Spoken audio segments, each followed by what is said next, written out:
Bonjour, c'est Aurélie pour la web télé d'Aurélie. Je suis en compagnie de Yael Catherine. Bonjour. Bonjour. Super heureuse d'être avec toi aujourd'hui parce qu'on va développer un sujet très intéressant. J'aimerais que tu te présentes d'abord parce que tu es naturopathe, tu accompagnes la femme, tu as été doula, un parcours incroyable. Est-ce que tu peux nous raconter un petit peu ce parcours?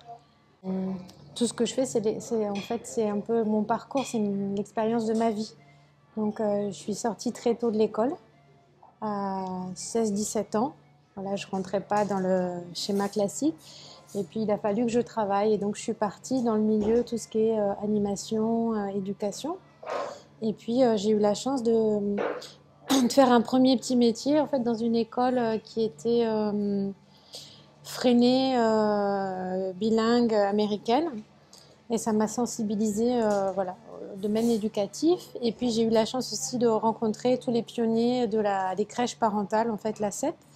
Et il y a deux éducateurs qui m'ont encouragée à reprendre des études, à suivre une voie professionnelle et une voie à la fois aussi d'étudiante. Et donc du coup, là, voilà, je suis rentrée dans le milieu de l'éducation, en tout cas éducatrice des enfants, j'ai fait une formation. Mais au bout d'un certain nombre d'années, voilà, je sentais que ça ne me correspondait pas vraiment, c'était pas ce que je recherchais. Et puis, parallèlement, depuis que j'ai 15 ans, voilà, je suis végétarienne et je me suis toujours intéressée voilà, à l'alimentation, à se soigner naturellement. Voilà, Être à l'écoute de ton voilà, corps. en fait, ce que je voulais dire, c'est que voilà, j'ai toujours appris par moi-même, par des livres, par des rencontres, des expériences. Et du coup, du domaine de la petite enfance, je suis passée sur la naturopathie, donc j'ai entrepris une formation, mais pareil, comme c'est aussi très scolaire, je ne rentrais pas dans le schéma scolaire, donc je suis sortie. Et puis j'ai appris aussi voilà, l'importance de là où on vit, et donc je suis venue vivre dans le sud, parce que j'avais déjà deux enfants. Et puis à la naissance de ma troisième fille, quoi, mon troisième enfant, il s'avérait qu'elle avait des soucis de santé, une très grosse pathologie cardiaque. Et en fait, je me suis voilà, intéressée à comment je pouvais l'accompagner. Donc j'avais déjà un peu une connaissance sur l'enfant, sur aussi la naturopathie. Mais bon, voilà, je me suis posé des questions. Et du coup, j'ai découvert, c'était tout le début du milieu en fait, du portage. Et voilà, j'avais vu tous ces témoignages de petits bébés qui étaient portés sur leur mère, à qui voilà, qu'on réchauffait, à qui on donnait la vie. Donc, voilà. Donc, et du coup, voilà, j'ai décidé d'accompagner Lou comme ça. J'ai eu la chance de aussi, parce que je me posais plein de questions, j'avais appelé Max Ploquin, qui Oh m'avait oui, répondu par téléphone, qui m'avait donné aussi un autre.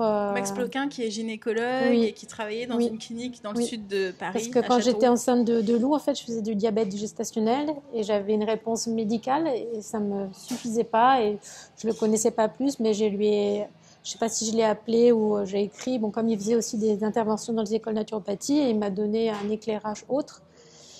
Du coup, ça m'a voilà encouragée à voilà accompagner ma fille autrement. Et puis, bon, voilà, je l'ai accompagnée en étant une maman qui la portait beaucoup, qui l'allaitait. Et j'ai en même temps aussi découvert l'univers des doulas. J'ai fait un stage avec Michel Audin.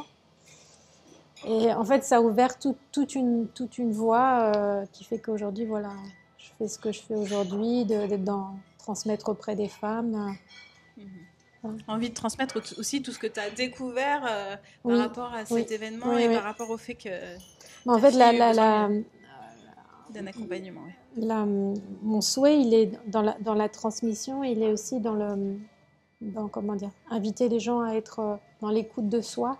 Euh, Justement, qu'est-ce que tu proposes du coup? Parce que je sais que tu fais pas mal de choses, des ateliers, des séminaires.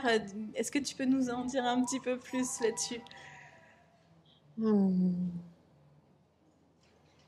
c'est difficile de trouver les mots.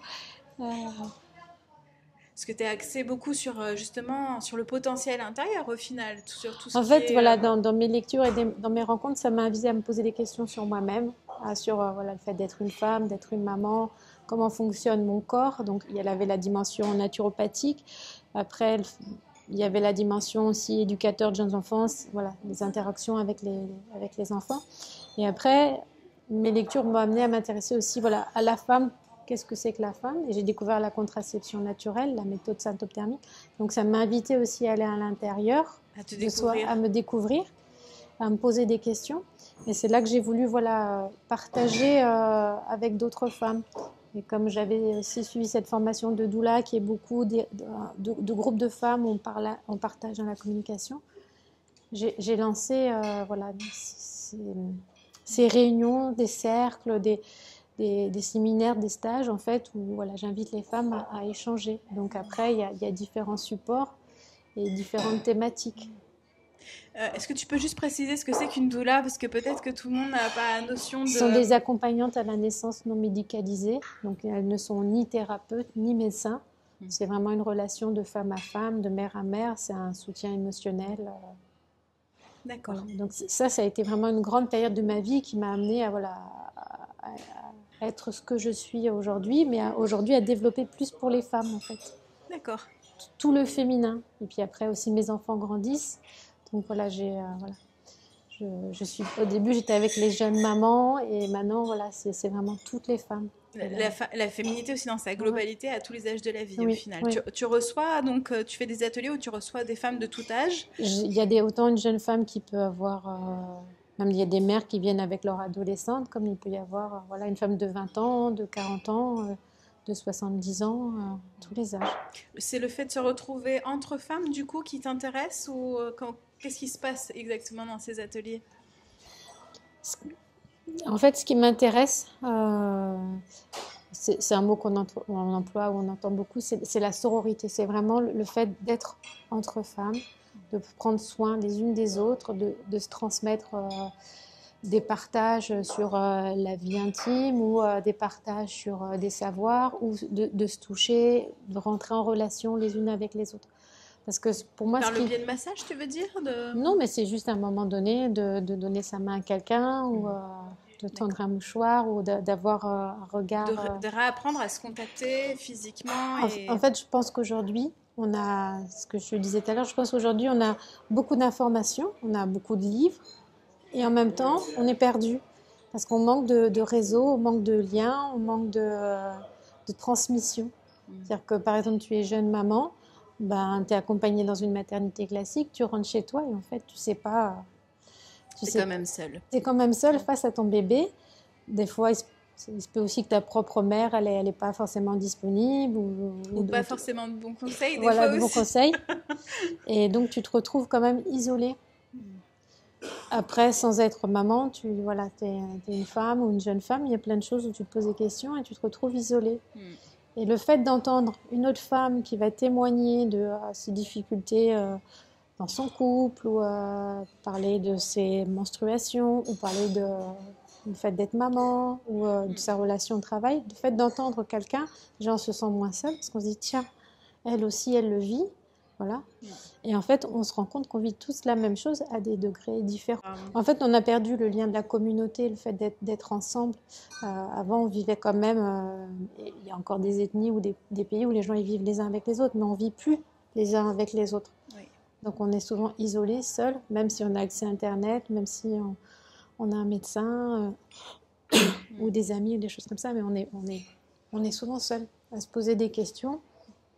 Le leitmotiv de ces femmes qui viennent justement te voir, ça serait quoi exactement? Qu'est-ce qui fait qu'à un moment donné dans leur vie, elles se disent je fais le pas de faire cet atelier, de rencontrer d'autres femmes? Il y a différentes choses. Soit c'est une femme qui a envie d'être en reliance avec elle-même, qui a envie aussi d'être dans cette recherche de féminité ou dans ce qu'on dit aujourd'hui du féminin sacré. Donc voilà, d'aller explorer quelle femme elle est, comment ça fonctionne dans son corps, comment ça fonctionne avec elle-même. Voilà. Ou alors c'est une femme qui a envie, en fait, voilà, pareil, d'entendre d'autres femmes, ou une femme qui a envie de transmettre, ou une femme qui est aussi dans se poser des questions sur le maternage, sur la parentalité. Tu trouves qu'il y a de plus en plus de femmes qui se posent des questions justement là-dessus, tu sens que ça bouge au fur et à mesure des années? Oui. C'est une bonne chose alors, du coup, quand même.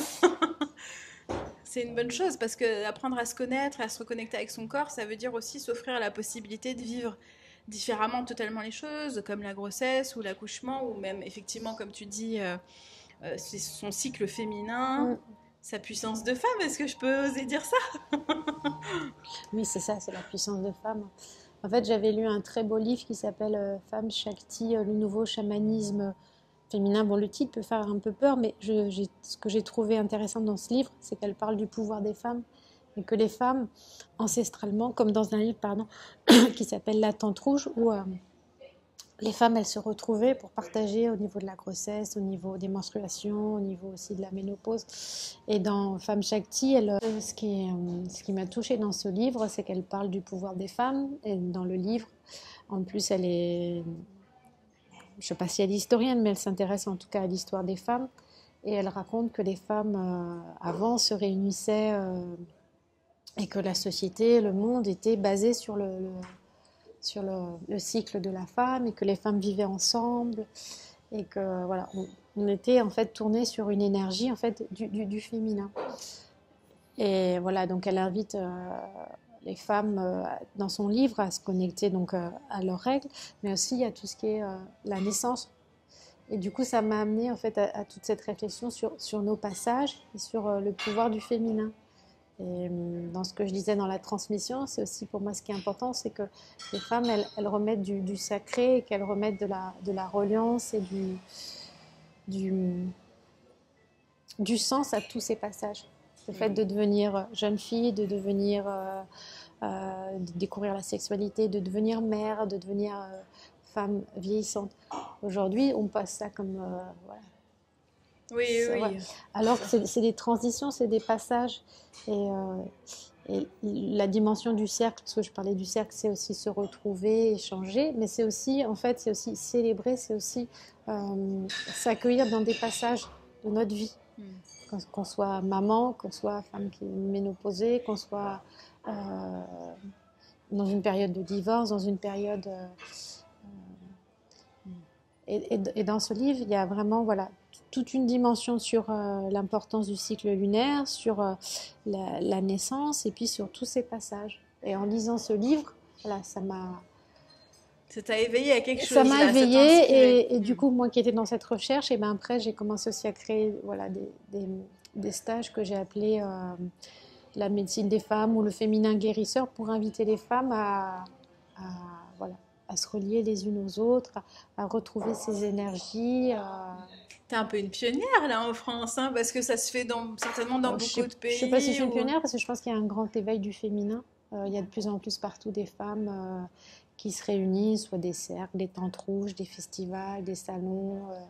Il y a de plus en plus et de demandes et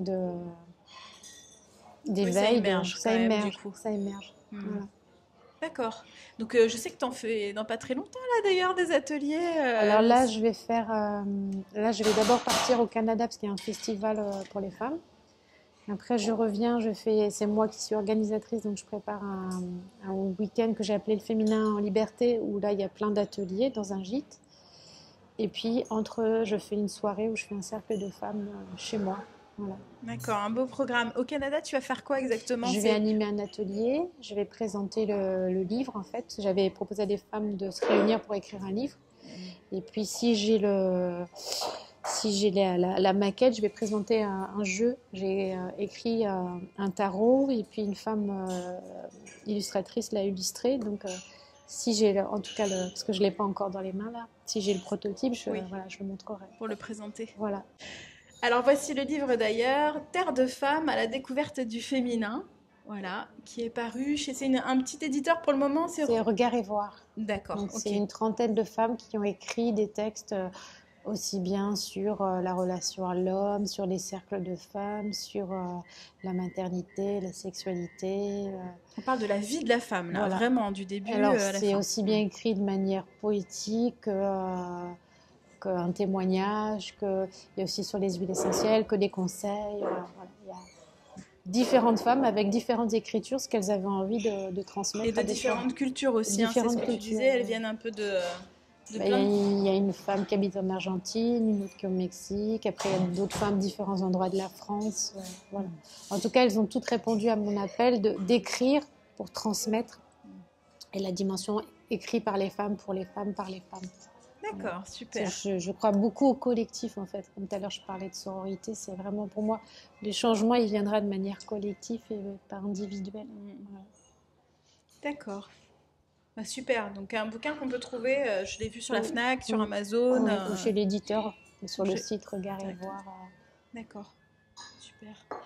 Donc tu as vraiment plein de projets. Je sais que tu t'intéresses aussi à plein de thèmes, mais au final, on est toujours pareil dans cet esprit de globalité. Donc tu t'intéresses à la femme, mais à l'être humain aussi en général, l'alimentation, le... En fait, comme j'ai suivi cette formation de naturopathie, je m'intéresse beaucoup à l'alimentation. Donc, depuis les années 2000, j'avais eu l'occasion de rencontrer une famille qui mangeait cru. Donc, ça m'a beaucoup intéressé, l'alimentation vivante. Donc, c'est vrai que j'anime des ateliers chez moi à Nîmes sur l'alimentation vivante. Après, je m'intéresse beaucoup à tout ce qui est l'éducation, la parentalité. Donc, je fais aussi des petits ateliers sur communication parents-enfants et avec aussi des ateliers de portage. Tu t'inspires de certaines méthodes ou c'est toi qui as, par rapport à ton Non, vécu, ton pour expérience? alors il y a et mon expérience et après je suis un livre qui s'appelle Parler pour écouter, écouter pour que les enfants parlent. Donc il y a une méthodologie, mais c'est la même comment dire, c'est la même finalité que le cercle, c'est de permettre aux gens de se rassembler et d'échanger. Même dans un atelier de cuisine, c'est permettre aux gens de se rassembler, d'échanger sur une transmission. Donc que ce soit l'alimentation, l'éducation, sur les femmes. Voilà. Je pense que ce qui m'anime, c'est de rassembler les gens, voilà, les permettre qu'ils échangent autour d'un savoir. Et après, chacun se l'approprie, voilà, le met en pratique avec ce qu'il est chez lui. Voilà.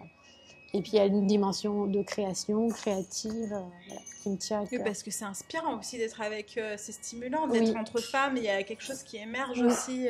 Mais dans les ateliers sur la parentalité, il y a des hommes. Et en même temps, en œuvrant pour le féminin, il y a des hommes aussi qui ont envie de venir et de participer. Et là, avec une amie, on va faire un cercle mix, on va faire féminin-masculin. Parce que en même temps, je suis sur le chemin des femmes, mais voilà, j'ai envie d'accueillir les hommes et voilà. Le chemin de la femme fonctionne aussi avec l'homme. On est Et, complémentaires, bah voilà. oui, oui. Et l'avancée du féminin fera avancer le masculin pour voilà, une réunification du féminin et du masculin, quoi, de l'homme et de la femme. Qu'est-ce que tu aimerais, toi? Comment tu envisages les prochaines années? Comment tu les vois? Comment tu les... Quels sont tes espoirs aussi, peut-être? Alors, mes espoirs, c'est un peu ce que tu as dit tout à l'heure. Moi, pour moi, c'est vraiment important, c'est que les femmes, elles se réapproprient leur corps, leur pouvoir. Ouais, leur pouvoir. En tout cas, qu'elles se reconnectent à elles-mêmes, à leur ventre, à leur sexe, à leur poitrine, à tous ces passages. Donc, mon projet, en fait, c'est d'élaborer, quelle que soit la forme, des outils pour que les femmes, elles aient voilà, cette connaissance qu'elles avaient et qu'elles se reconnectent à elles-mêmes en se disant, voilà, je suis à l'écoute de mes besoins, je suis à l'écoute de mon corps, j'apprends à me respecter en fait. Puis j'apprends à être le maître de mon vaisseau en fait, à être le maître de moi-même, à ne plus déléguer à un sachant, à déléguer à un médecin, à un gynéco, à un professeur, mais qu'elles se disent voilà, j'écoute moi et mon cœur de maman, et j'écoute et mon corps de femme, comment ça marche dans mes ovaires, comment ça marche dans mon utérus. Ça serait un travail en équipe aussi avec... Oui, oui. parce que c'est vrai qu'effectivement, comme tu dis, quand on va voir un médecin, peu importe quel médecin d'ailleurs, on est plutôt dans une En attitude fait, on où... est dans le sachant et celui qui sait et celui qui ignore. qui ignore.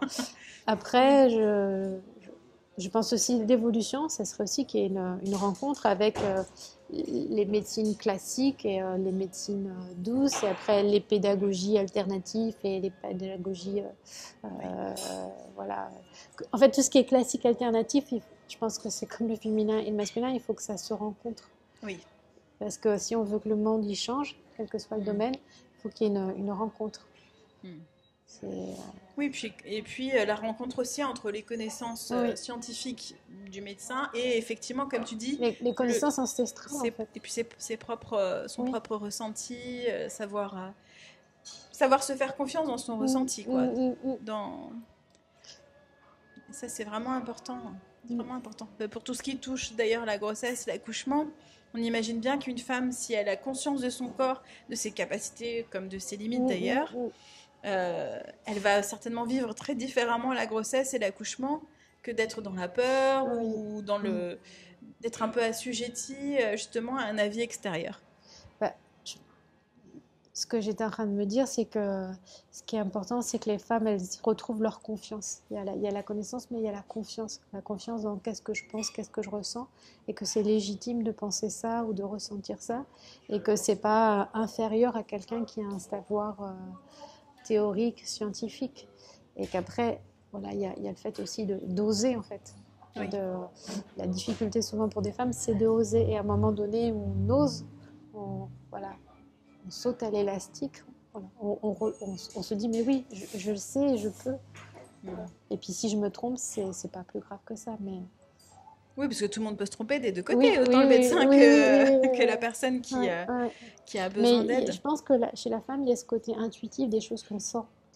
Par exemple, quand on est maman, jeune maman, il y a des choses qu'on sent de son bébé, et puis on n'ose pas. On se dit, mais non, je vais écouter ma belle-mère, le pédiatre, et au fond de soi, il y a une petite voix. Instinctivement, on a envie d'aller vers l'enfant qui pleure, mais la belle-mère nous dit, ça. non mais il faut arrêter, il faut pas le prendre tout le temps avec soi, etc. C'est ça un petit peu que tu veux dire. Oui, ou sur plein d'autres choses qu'on sent en fait. Il y a, je pense, une dimension qui est très intuitive chez la femme et qu'il faut à nouveau éveiller, à nouveau croire, à nouveau développer, à laisser émerger. Un peu, voilà, dans ce que développe aussi Clarissa Pinkola Estés, c'est la femme qui court avec les loups, en fait. C'est cette dimension intuitive. Oui. On se sent forte après, du coup. C'est forte, en confiance, même pour la vie en général, dans le quotidien. Il y a quelque chose. Je pense qu'on se sent enraciné, on se sent, voilà, on se sent. Je sais pas si c'est fort, mais on se sent présente, on se sent là, on se sent. On sait là où on va et le sens que ça a, en fait. Ce qui est important quand même. Oui. Dans la vie, on se pose quand même beaucoup de questions et à partir du moment où on arrive à se connaître et à se reconnecter avec soi-même. Oui, parce qu'on apprend à connaître ses propres limites aussi. De ce qu'on veut. Et à les dépasser. Et à les dépasser. Merci beaucoup. Voilà, je vous retrouve très bientôt pour une nouvelle vidéo. Au revoir. Au revoir.